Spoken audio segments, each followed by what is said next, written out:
দুটো গুরুত্বপূর্ণ মামলার তারিখ নির্ধারিত ছিল। একটি হচ্ছে আসামি সালমান এফ রহমান এবং মিস্টার আনিসুল হক, তাদের বিরুদ্ধে জুলাই আগস্টে যে ম্যাসাকার, যে গণহত্যা, তার ব্যাপারে তাদের বিরুদ্ধে যে অভিযোগ আনা হয়েছিল, যে মামলাটি দাখিল করা হয়েছিল, সেই মামলাটির আনুষ্ঠানিক বিচার শুরু হলো আজকে। আপনারা জানেন যে আনুষ্ঠানিক বিচার প্রক্রিয়া শুরু হয় চিফ প্রসিকিউটরের ওপেনিং স্টেটমেন্ট বা সূচনা বক্তব্যের মাধ্যমে। আজকে ওনাদের মামলায় সূচনা বক্তব্য উপস্থাপন করা হয়েছে। সূচনা বক্তব্য উপস্থাপনের পরে পরবর্তী পদক্ষেপ হচ্ছে প্রসিকিউশন পক্ষের প্রথম সাক্ষীকে আদালতে সাক্ষ্য দেওয়ার জন্য উপস্থাপন করা।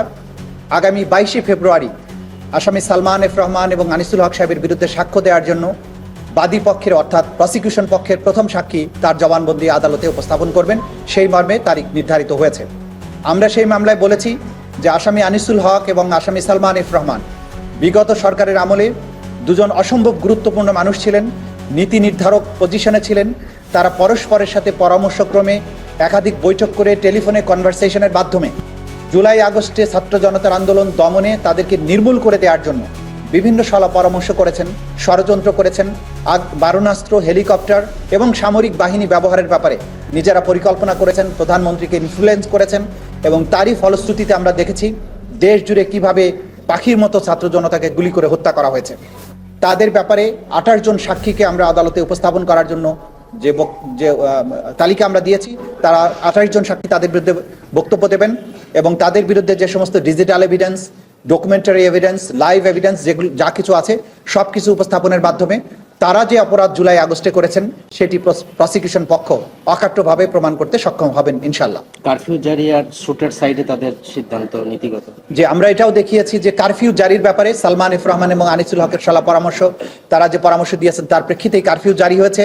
শুট অ্যাট সাইট, যে দেখামাত্র গুলি করার যে নির্দেশ, সেই পরিকল্পনা বাস্তবায়নও কিন্তু তাদের পরামর্শেই হয়েছে।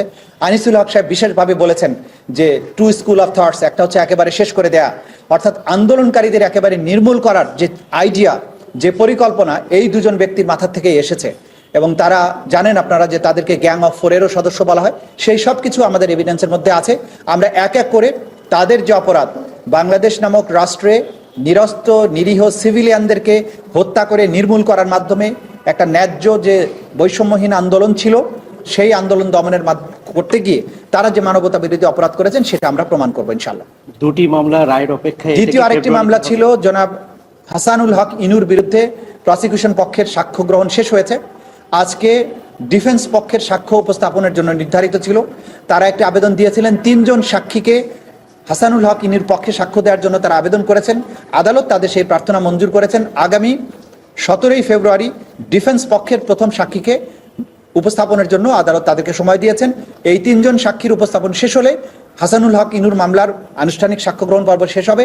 যুক্তিতর্ক উপস্থাপনের মাধ্যমে মামলাটি চূড়ান্ত পরিণতির দিকে যাবে বলে আমরা আশা করছি। ওনারা 5 জনের আবেদন করছিল, তার ভিতরে 3 জন বাইরে, এটা কি দিতে পারে না? তারা যে আবেদনটি করেছিলেন 5 জনকে দিয়ে, সেই আবেদনটি যথাযথ নয়।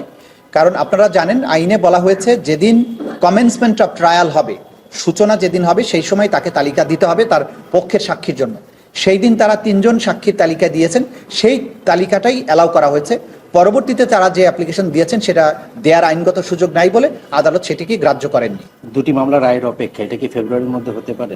আমরা আশা করছি ইনশাল্লাহ। যেহেতু সিএবি আছে, দুটো মামলা 2 ট্রাইব্যুনালে আছে, দুটো মামলারই ফেব্রুয়ারি মাসের মধ্যেই আমরা রায় আশা করছি। এবং বাকি যে প্রসেসগুলো, গতকালকে আপনাদেরকে আমি একটা পরিসংখ্যান দিয়েছি যে এই ট্রাইব্যুনালে কতগুলো মামলা হয়েছে, কতজন আসামি গ্রেপ্তার আছে, কতজনের সাজা হয়েছে, কতজন পলাতক আছে, কতজন ভেতরে আছে, সব পরিসংখ্যান আমরা দিয়েছি। আন্তর্জাতিক অপরাধ ট্রাইব্যুনালের প্রসিকিউশন তার সর্বোচ্চ চেষ্টা করেছে, করে যাচ্ছে ইনশাল্লাহ। আমরা বারবারই বলেছি যে ক্ষমতার পরিবর্তন বা নির্বাচিত সরকার আসা, নতুন সরকার আসার সাথে এই বিচারের কোনো সম্পর্ক নেই। নির্বাচিত সরকার আসলেও এই আদালতের এই বিচার চলমান থাকবে। জাতির প্রত্যাশা এটা, এই জাতির প্রতি রাষ্ট্রের অঙ্গীকার এটা। এই মাটিতে যে অপরাধ হয়েছে, যে হত্যাকাণ্ড হয়েছে, যে মানুষগুলো তাদের স্বজন হারিয়েছে, যারা গুম হয়েছেন, যারা কখনো ফিরে আসেননি, তাদের প্রতি ন্যায় বিচার করার দায়িত্ব রাষ্ট্রের। রাষ্ট্র সেই ন্যায় বিচার কন্টিনিউ করবে ইনশাল্লাহ। এবং বাংলাদেশ এই জাতীয় অপরাধের ভবিষ্যতে আর কোনোদিন শিকার ভূমিতে পরিণত হবে না।